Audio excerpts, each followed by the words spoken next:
yang pertama tadi ada di proses pembelajaran, kemudian ada di penilaian juga kan.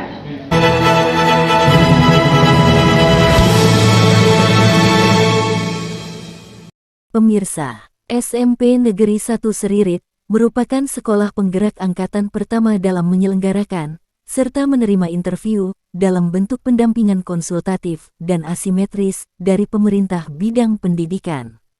Kegiatan yang digelar pada hari Selasa, tanggal 4 September tahun 2023, bertempat di Sekolah SMP Negeri 1 Seririt ini, merupakan salah satu bentuk pendampingan bagi program Sekolah Penggerak Angkatan Pertama dalam bentuk Project Management Office atau PMO. Kegiatan PMO dibuka langsung oleh Kepala Bidang PSMP, Putu Primasuta, SSN, MPD dengan fasilitator dari Angkatan 1, yaitu Ibu Ayu Hertina, dihadiri oleh pengawas manajerial dan komite sekolah beserta pesertanya dan seluruh guru SMP Negeri 1 Seririt dengan jumlah peserta keseluruhan kurang lebih 66 orang. Menurut Kepala Sekolah SMP Negeri 1 Seririt, Nyoman Atmaja, saat dikonfirmasi awak media, seusai kegiatan menyampaikan bahwa kegiatan PMO yang diselenggarakan oleh Dinas Pendidikan ini sebagai persiapan open head ke daerah. Kegiatan ini adalah salah satu kegiatan PSP, Program Sekolah Penggerak Angkatan Pertama, di mana PMO itu dilaksanakan sebenarnya difasilitasi oleh pemerintah pusat melalui BGP, Balai Guru Penggerak atau BPMP. Selanjutnya untuk tahun ketiga, karena kami di PSP Angkatan 1 tahun ketiga, kegiatan ini diserahkan kembali ke Satuan Pendidikan menyelenggaranya, yaitu kegiatan ini diselenggarakan oleh Satuan Pendidikan. Rencananya kegiatan ini persiapan untuk headover ke daerah. Jadi sekolah 3 tahun pendampingan kita akan diserahkan ke daerah. Nah, kegiatan ini dilaksanakan untuk kali pertamanya di Satuan Pendidikan yang difasilitasi oleh sekolah selama nanti 6 kali dari bulan September, Oktober, Desember, Januari, April, dan Juni, sehingga 1 Juli kita sudah headover ke daerah. Kemudian kegiatan pertama ini dibuka oleh Bapak Kabid PSMP sebab untuk mengawali kegiatan headover itu, PMO headover, dibuka oleh Kabid PSMP di Sipora, kemudian difasilitasi oleh fasilitator PSP Angkatan 1 yaitu Ibu Ayu Herpina. Kemudian dihadiri oleh pengawas manajerial dan komite sekolah, serta pesertanya adalah seluruh guru SMP Negeri 1 kurang lebih sejumlah 60 orang. Dalam kegiatan seperti di PSP tentunya beban kerja guru makin tinggi. Kalau keluhan sebenarnya tidak ada, tetapi beban kerja menjadi tinggi. Kenapa? Contohnya Pak? Guru-guru kita itu kan menjadi komite pembelajar. Komite pembelajar itu adalah contoh di Satuan Pendidikan. Komite pembelajar ini akan menjadi narasumber di lingkungannya sendiri. Jadi guru di SMP 1 Seririt itu setelah 3 tahun berjalan nanti akan ditugasi oleh kementerian untuk membantu sekolah-sekolah lain yang akan melaksanakan kurikulum Merdeka di tahun 2024. Sebenarnya kurikulumnya menurut pandangan saya sangat bagus. Mengapa bagus? Karena itu berorientasi pada pembelajaran paradigma baru di mana siswa itu menjadi output kita, bukan menjadi input, bukan menjadi proses. Yang menjadi input adalah guru, menjadi proses adalah guru. Artinya proses pendidikan itu lebih mengedepankan kepada kebutuhan siswa secara individu, bukan lagi klasikal.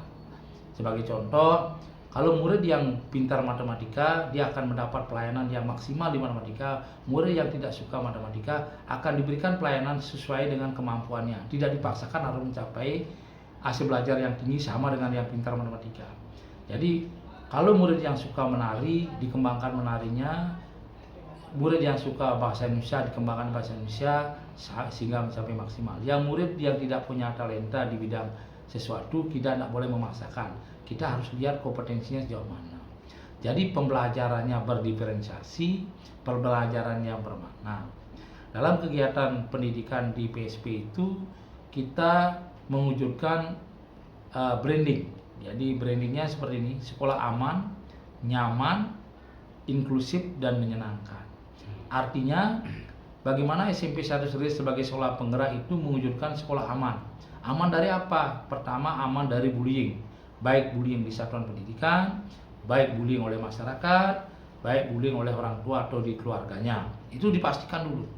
Yang kedua, sekolah aman itu adalah aman dari ancaman-ancaman yang masalah luar, apa perampokan, pemerkosaan, dan sebagainya. Itu harus dipastikan. Aman dari segalanya, dari berbagai berbentuk jenis ancaman. Yang kedua, sekolah yang nyaman. Bagaimana mewujudkan siswa itu nyaman? Nyaman dari rumah sampai ke sekolah. Di sekolah dia nyaman belajar, baik itu dilihat dari sarana belajar murid sudah terpenuhi, kemudian cara mengajar guru menyenangkan, tidak ada lagi murid yang merasa tidak aman di sekolah, tidak nyaman di sekolah. Itu yang kedua. Yang ketiga, branding kita adalah sekolah inklusif, di mana sekolah itu tidak membedakan agama. Sekolah yang menghargai agama apapun yang ada di murid kita dan guru kita, tetap kita perlakukan duduk sama rendah, berdiri sama tinggi, saling menghargai, bekerja sama. Kemudian gender laki perempuan tidak menjadi urusan dibedakan, tetapi menjadi bagian yang setara. Gitu. Nah, kemudian setelah kita lulus, baru kita diumumkan sebagai penyandang sekolah sebagai pelaksana program sekolah penggerak. Nanti sekolah inilah menjadi barometer sekolah yang lain di atas sekitar kita untuk dikembangkan. Keberhasilan kita ini akan mengimbas ke sekolah lain. Yang sudah saya imbas, pertama mengimbas di lingkungan Kecamatan Seririt untuk SMP, semua kecamatan kecuali di Buleleng itu kecamatan yang tidak undang SMP-nya kota dan Sukesade. Tapi Sukesade pernah saya ngimbas di SMP 1 Sukesade aja satu, sedangkan Tejekulu, Kudaman semuanya, semua kecamatan. Di luar Kabupaten Buleleng saya sudah pernah ngimbas Kabupaten Negara, Pul, kemudian Denpasar, Denpasar Selatan, Kudus Selatan ya, di Kudus Selatan saya ngimbas, kemudian Karangasem. Kemudian sekolah yang pernah berkunjung ke sini ada 2 kabupaten yang dia datang belajar ke sini, yaitu dari Prabu Mulih, Sumatera Selatan ya. Kemudian dari Musi Banyuasin. Ada dua kabupaten, 1 provinsi datang ke sini. Seluruh MKKS-nya datang ke sini untuk belajar tentang sekolah penggerak. Kita mengimbas untuk 3 sekolah difasilitasi oleh BPMP, Balai Penjaminan Mutu Pendidikan Provinsi Bali, memfasilitasi, membiayai. Tapi narasumbernya kita di sini mendatangkan 3 sekolah, yaitu SMP 4 Seririt, SMP 2 Tejekulu, dan SMP 5 Tejekulu. Kita dapat 3 sekolah untuk tahun ini.